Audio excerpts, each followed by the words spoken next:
Pappy, let's talk it out. What's it like? What's life all about? Oh, Pappy, say your piece. Laugh at yourself, slap your knee. Recorded at Flipside Theater in Superior, Colorado. This is Pappy Hour. Your hosts, Lucas Buddy and Eric Thompson.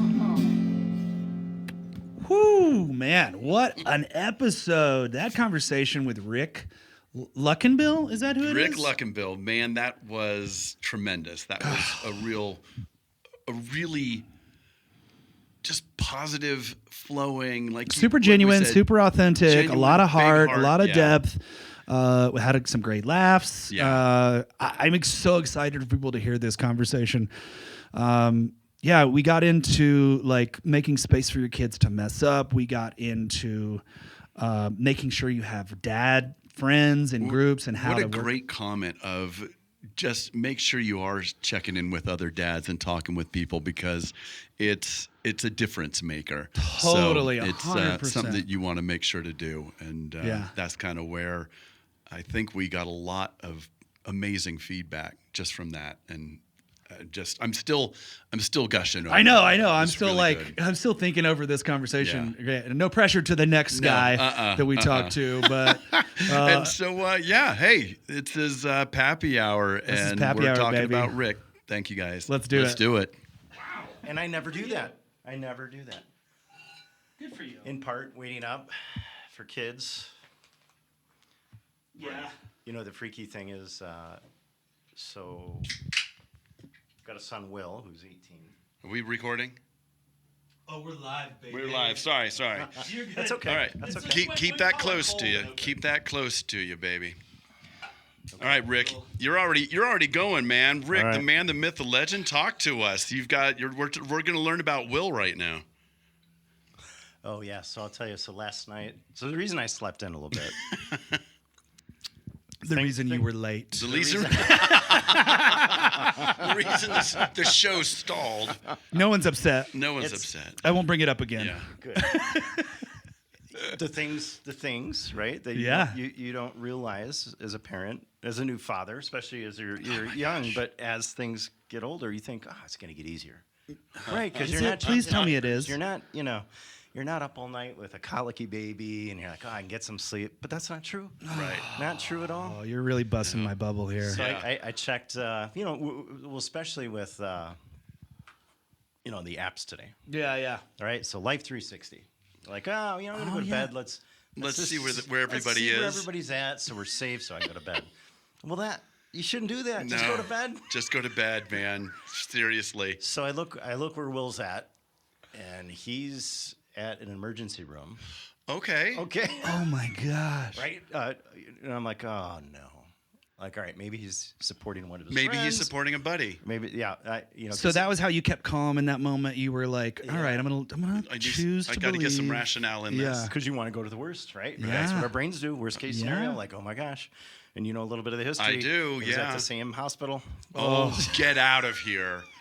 Oh my gosh, we may get into that story later. We'll see. But okay, he's in the emergency room. He's up in Longmont. So I sent him a text. I'm like, hey, is everything okay? And then you think, like, all right, if I send him a text, he's going to know I'm tracking him. Yeah. I'm like, well, I'm going to run the risk because Totally. if you it's have not to. okay, I'm in the car. I'm on my way. Yeah. And 5 minutes go by, nothing. 10 minutes go by. I'm like, oh, boy. All right, I'm going to call him. 12 minutes go by.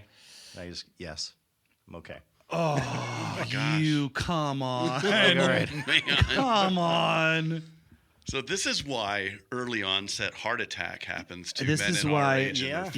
Yeah. Am This I is right? why men Jeez. die before women. Yeah. So much. Absolutely. Oh my God. Yeah, and then I kind of fall asleep, drifting away, and then I look about a half hour later, and he's back in his dorm room. Okay. I'm like, okay, so Yeah.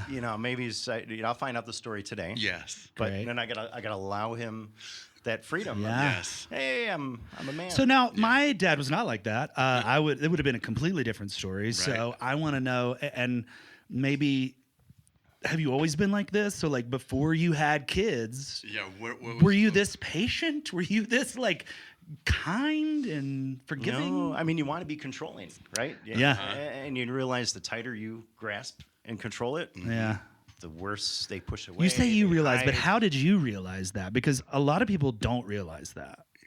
True, right? We want to keep controlling. We and wanna still keep thinking, control, Even if so they're I'm like- pushing away, you want to push even Yeah, harder. that's a learned screw them down. behavior to like That's a good question. Girls will teach you that pretty Oh. quickly. And my youngest, she taught me that very quickly. Yeah. Like, hey, the more I kind of dive in to what's going on, the more she just closed up and was quiet. I'm like, all right. And if I just maybe don't say anything and just ask some leading questions, yeah. then she opens up a little bit. And Yeah. then she wants to tell me, and I have to be encouraging. Like when you reflect back, like, okay, when did she actually tell me information? Right. When I was encouraging, when I was like, Right. oh, that is, without judging. So you have to Yes, have a little bit of non-judgmental. self-awareness. That's a beautiful yes, piece. Yes. Exactly. Yeah. Right. Which is how we open up, right? When we know that we feel safe. Oh, you're not judging me right now, and it's not easy to do because you have thoughts, you have experiences in the world, but our kids haven't. They're trying to explore all this, right? And so They're trying to figure it they're out. trying to figure it out. So I mean, what helps with that journey, right? Because it's all a journey for us, right? Yeah, without a doubt. You've got to have other good. I like you, dads. Rick. I like you a lot. Yeah. You're a fun guy. And You're speaking my language. totally, and you're right. You have to have other good dads, which is what You have to be around Yeah. them. You have to take that time. You Yeah. have to ask them. Yeah. Yeah. You got to talk to them. Yeah. Yeah. Hey, I'm wrestling with this. What should I do? Yeah. And then, a good friend will come by and say, yeah, don't do this. Yeah. You should say that. You- and- Because your first instinct is, well, I got to do this. You're like, Right. don't Yeah. do this. I want to No, fix right. it. do that. Yeah. You Well, know, and just- I think one of the other words that really helps because then it seems non-judgmental too is, well, have you considered? It's a great Yeah. lead in. Well, boy, yeah, you are wrestling with something. Have you considered this so that it isn't telling somebody what to do? Because oftentimes when you're talking with men, they have an idea, and this is how I'm going to do it. And that's kind of one of the pieces of 'Cause we want our to take cast control. here is sharing. Hey, it doesn't have to be. It isn't dependent just on you. There's multiple thinkers. Although, as we get into your story, people have had to depend only on you, and you've had to depend a lot on your own thinking.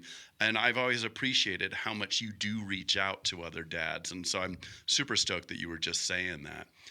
So let's talk about your growth, though. I mean, like you and Becky, you guys have no kids at the moment. What were you guys doing? What were you all about? prior to kids. Yeah. Yeah, before the kiddos. Yeah. Yeah. All about work priorities, right? Deadlines, calendar invites, living on coffee. Yeah. I was studying, meeting with groups. I was trying to finish a degree, like my master's degree, and I'm like, I got to get this done before we have kids, because Yeah. I know once kids comes, I'm like, not gonna have the time, not Right. gonna have the time. So I was doing that night school thing, trying to get all this stuff done. And then you're also living the life of, hey, I don't. Your responsibilities are minimal. Minimal for right? sure. Hey, I can get up. I can go do this. Hey, I'm Yeah. gonna go do this today. Right. Yeah. And then it all changes. Yeah. It all changes. Now, yeah, go ahead. You say that with a smile on your Yeah, face. yeah. Like that could have went one of a couple of ways. You could have been like, It and then all it all changes." changes. But you were like, and then it all changes. Yeah, And like, yeah. I want to know that story. Like the beauty of the that. one immediate thing that Yeah. happened for me is where you get protective of your time. Yeah. And for me, from a career perspective, I just dove into work, right? Yeah. Work. And then as I found myself sitting in meetings or, hey, we need this done by tomorrow, I'm like, no, I've got a life. I've got other Right. things, and it's okay. And you realize you have a life when Yeah. other people are depending upon you. Yeah. And I'm like, I got other priorities. Yeah. Right? And you don't pay me enough to do this. Right. Right? You just pay me for the time that I'm here and the wisdom that I can provide while I'm doing Sure. this. And then I got a whole set of people. And it also gives you that freedom, so to speak, or that it just lets you know that, it's okay to tell work. Yeah. I'm done, right? I'm Yeah. done for the day. I got to go home. Right on. It changes your why. Yeah. For everything. Definitely. Yeah. For everything. So you guys got a call. Like, because you went with your oldest daughter with adoption, and I'm adopted as well. And having spoken with my father, I got to kind of understand his experience of the water didn't break, but all of a sudden you get a phone call, and it's like, hey, by the way, tomorrow you're a dad. What was your experience with adoption? Yeah, and maybe, unless you've gone through the adoption, I don't think people understand the commitment that adoptive parents really do make, because one, just leading up to get certified to be adopted, you are jumping through hoops that you realize, oh my gosh, people that just go out and procreate. Yeah. They don't go through any of this. They don't do all this inward thinking. They don't have to open up their financials. They don't have to open up and you have to do an interview with a social worker, and they talk about how you grew up. How did your parents, your dad treat you? Maybe they should. Maybe they should. Maybe that should be a prerequisite before you start. I remember the movie Parenthood, where Keanu Reeves so wisely said, any dipshit can get a fishing license, but anybody can be a dad, right? Yeah. Yeah.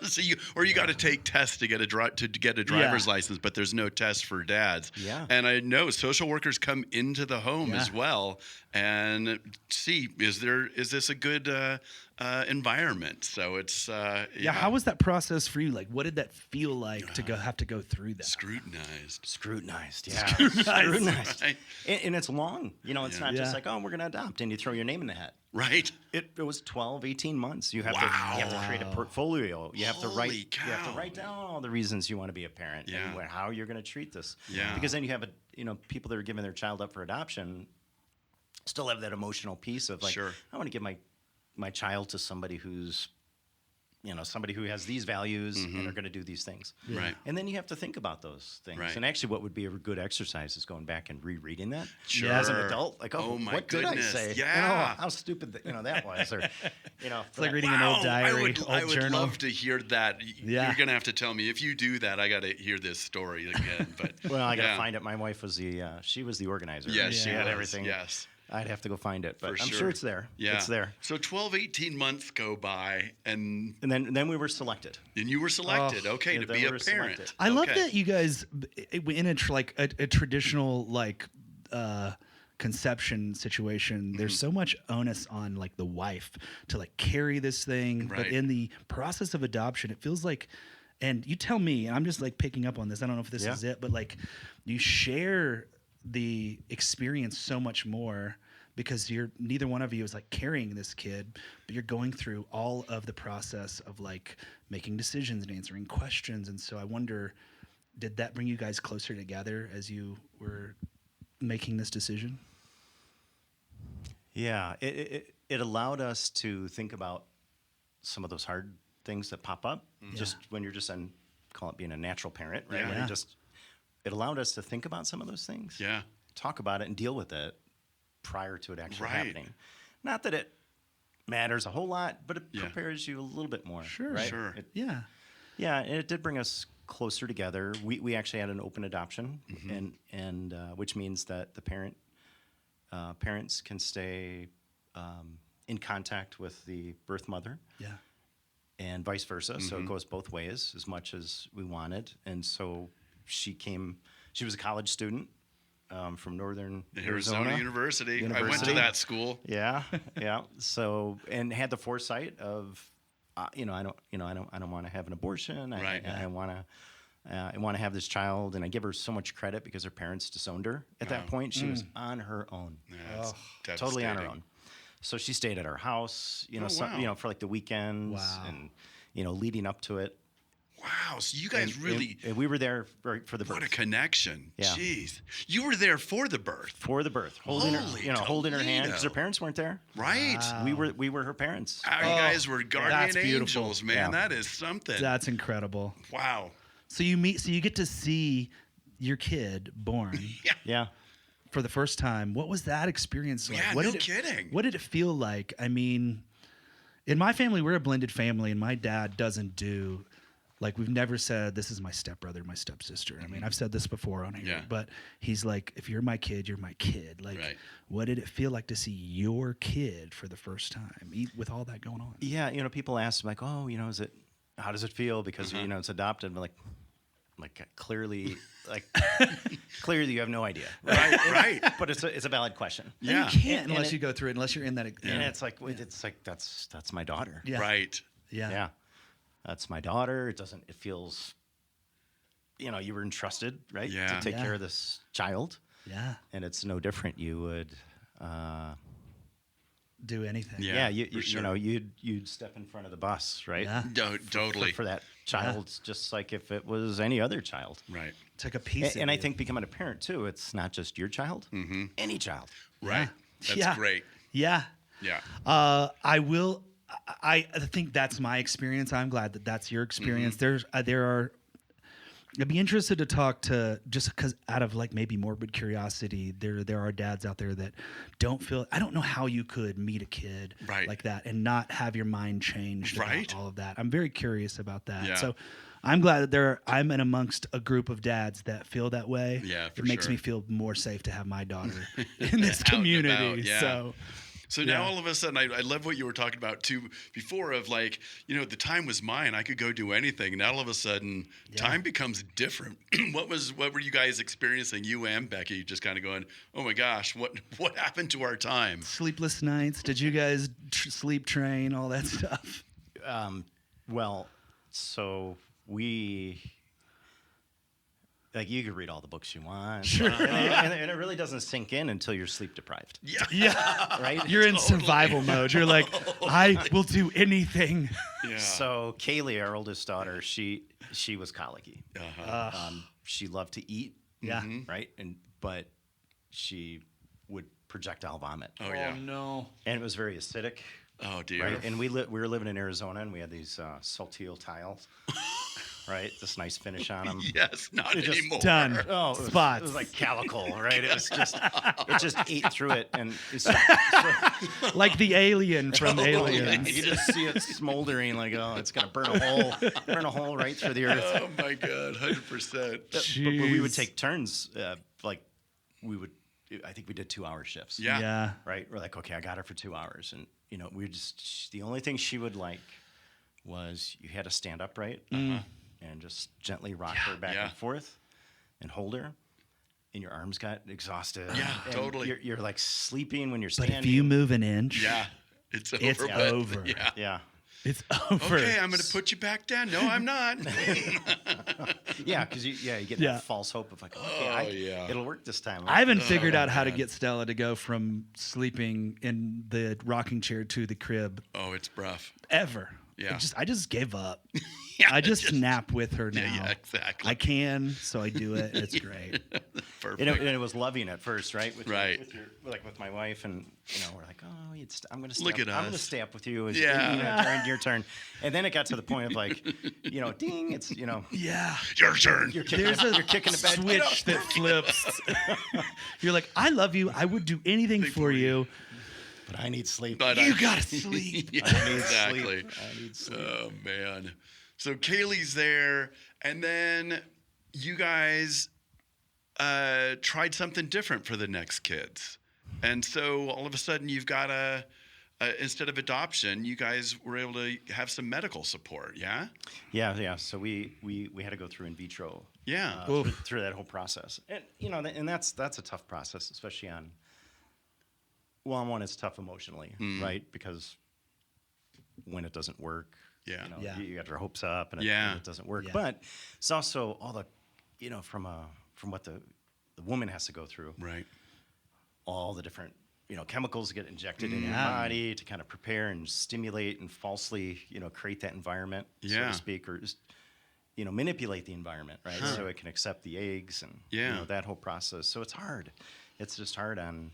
You know, especially during that process. How did you guys stay connected during that time of like emotional instability?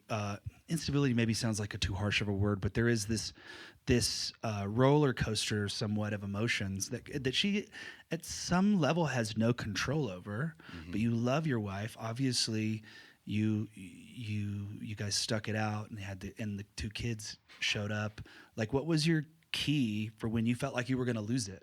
I ask for, like, because other dads that are listening to this are likely about to have a kid or have very young kids, right. and like they might be going through something like that, and or trying to. What's have your kids secret, man? I think one thing that, and something I'm going to use for this afternoon for my son when we're going to get together. Yeah, he's going to try something he hasn't done in a while. But I think that foresight of just telling your wife during that process that, hey, I don't know the outcome. Right. Love you. Yeah. No matter what happens. Yeah. Yeah. And it doesn't matter. It's hard. Yeah. Right. Just had some friends go through that where they had a miscarriage. Yeah. After, X amount of weeks, and it's that you have all these deadlines. Yeah. You're not deadlines. These like thresholds of like, okay, now we're at X amount of weeks. Right. These milestone moments. These milestone that you're moments. paying So your risks go down. Yeah. Right? But the risks are always there. And, oh wow. And it's hard. Yeah. It's hard. Yeah. And people that just go out and do it, take it for granted. Like, right. oh, this is easy. Yeah. But it's not. And It's not. But you and Becky were successful twice.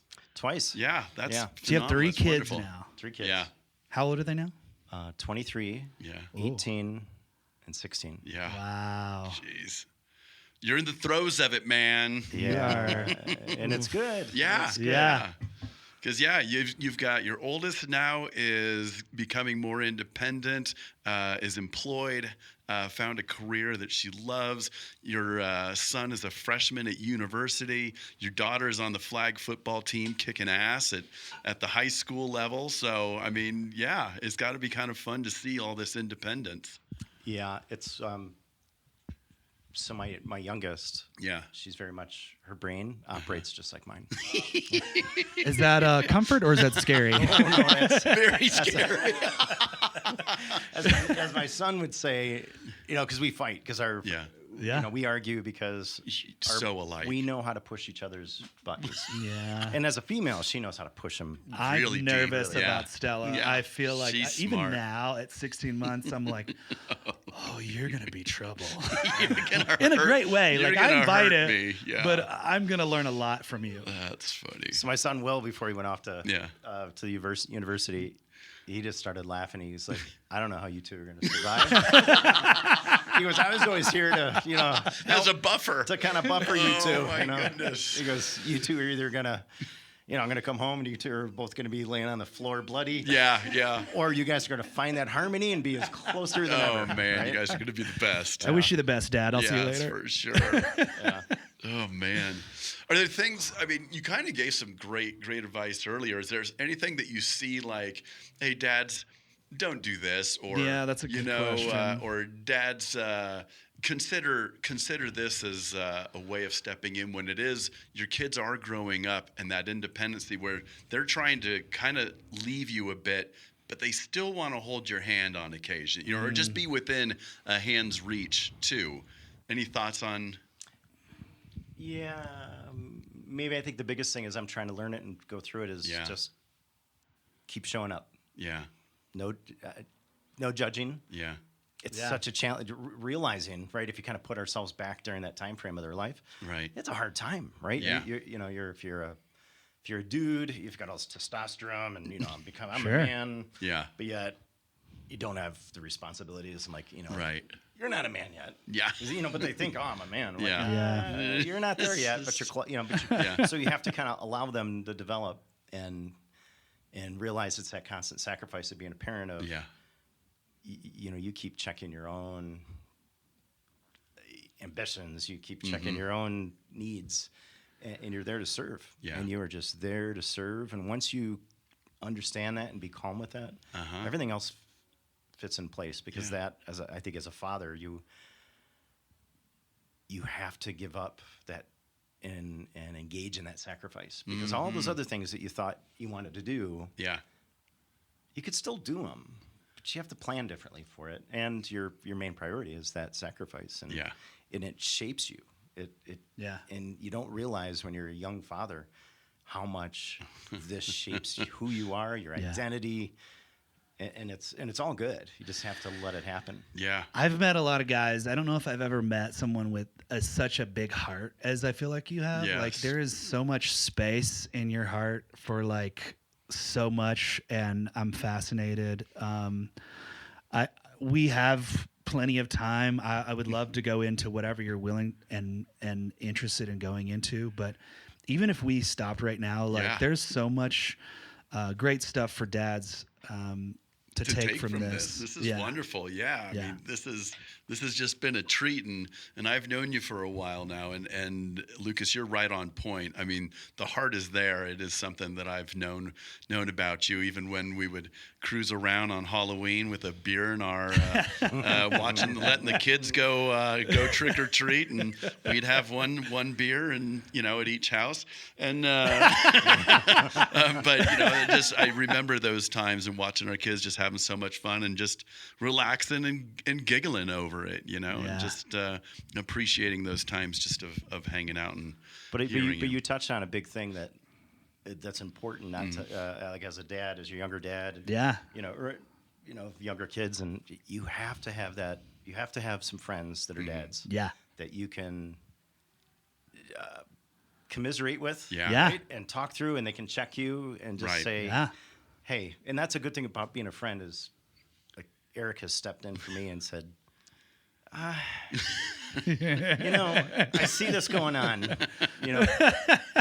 Have you considered? He will say, have you considered? Exactly. Have you considered this? Good friends will check you. I think if you find yourself in a situation where you're like, God, I'm so lonely, also check yourself and think like, is it because anytime someone checks me, I just don't talk to them anymore? In order to be a friend, like you got to be able to like be honest and authentic with somebody. And show up, and I feel like this is the same is true for our kids. Like, show up even when it's not perfect, and know that like no matter what you do, like I'm here. I'm not going anywhere because I care about you, and I'm curious. Like if you're acting in a way that's like pushing me away, in a way, I think like all of us, even adults, are like. Just kind of like little kids. They're just like trying to like heal from stuff. We're kids just have that just have to have jobs to. Yeah, that's the difference. We have bigger shoes. We have more hair. Right. But we're all just like little kids. All the wrong places. Yes. I'm always reminded of. So years ago, I worked with this guy. That's my age now. Yeah. Right. His name was Chris Buddy. Chris what? Chris Buddy. That's my last name. That's your last name. Really? Lucas Buddy. Out of Illinois? Do you know? Out Chris? Of Illinois. Really? My parents came from Illinois. Oh my gosh. From Southern Illinois, from Altamont and Effingham. Oh my gosh. You probably know Chris. I might be my family. Oh my goodness. Tell me everything about Chris. Chris, amazing. Chris managed this massive division in the company. And he was great. He was a great leader. He would check in with the staff. His staff loved him. He and I got to travel a few times, and we were in Europe and, just downside of like, hey, we're waiting for the train or whatever. And I remember when his daughter was graduating high school. Yeah. And his comment to me was, I've traveled the world. I've sacrificed so much, right? Just following the career and for work, and he goes, you get to this stage in your life and you would give it all back to have like one more dance, one more daddy-daughter night, right? One more second, off. And to be present. I think time flies by so fast, and until you lose that, until you don't have that thing that's so precious, sometimes it's not easy to see how precious it is. And I think that like talking to other dads that are like, it really is like take every second, every moment, and like try to be present. Do whatever it takes. Yeah. Because it flies by. Yeah. I mean, Stella right now can walk by herself, but she wants to hold my hand. Yeah. And I'm like, I got stuff I want to do. Right. And she's like, I don't care. I want to hold your hand. Yeah. Yeah. But like, there's going to be a second, and it's going to go in an instant where wild. she's like, I don't need your hand anymore. And I'm going to miss the shit out of that. Yeah, without a doubt.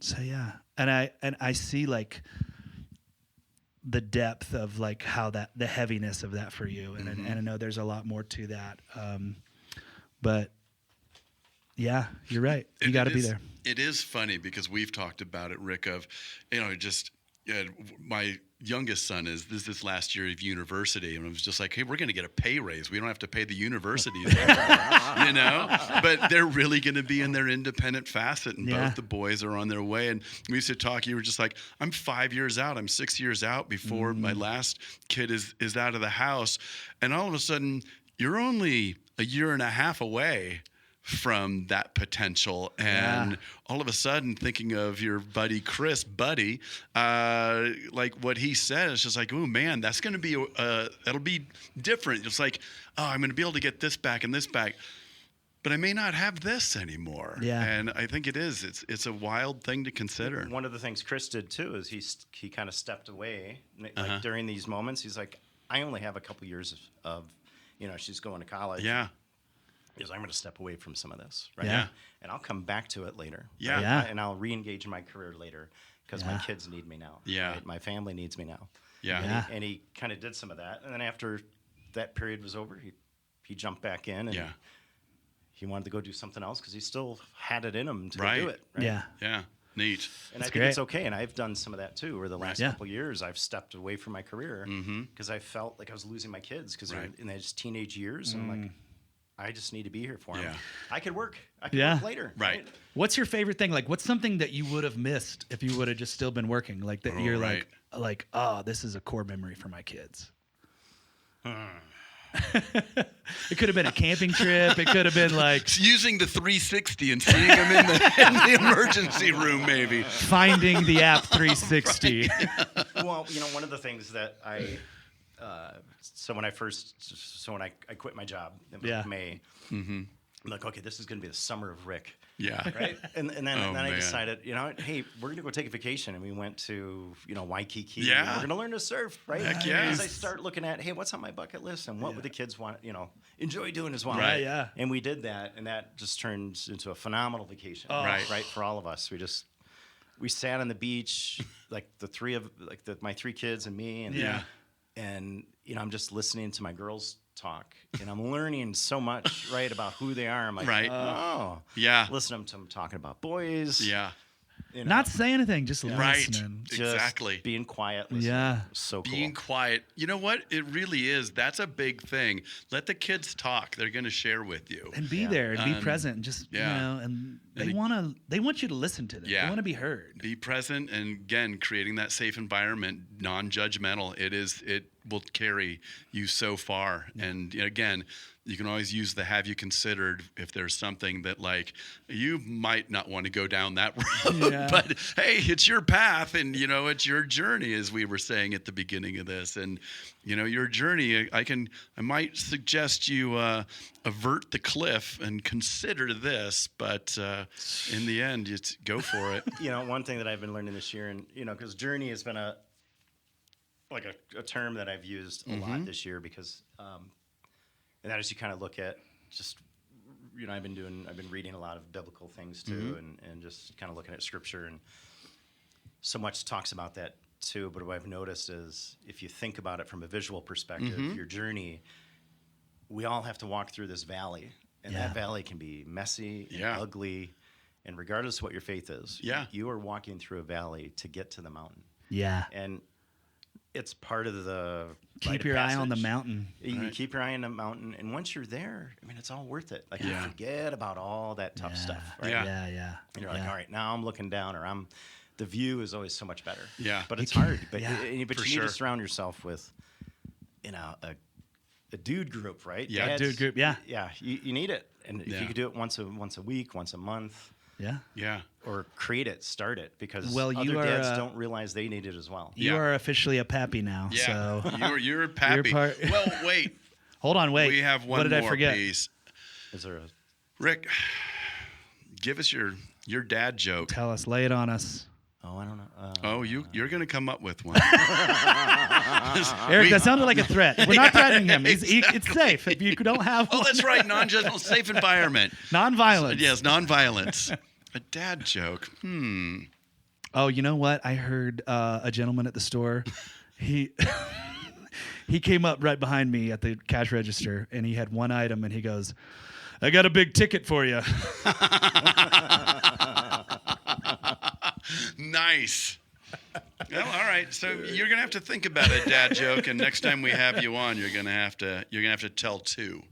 All right. Yeah. I leave the jokes to Eric. Yes. I Right. leave Right. the jokes to Eric. Eric's the jokester. He's a All big right. guy. Too funny. Man, Rick, thank you so Yeah. much for this. This was great. What a treat, Rick. Thank you so much for coming down and hanging out with us. Yeah. This is a great conversation. and You only get one spin around this rock. That's super fun. we do too. You only have so many days until it stops, and how you show up for your kids, well, that's your superpower. You might not know it now, but this is your Pappy Hour. Pappy Hour, let's talk it out, talk it out. What's it like? What's life all about?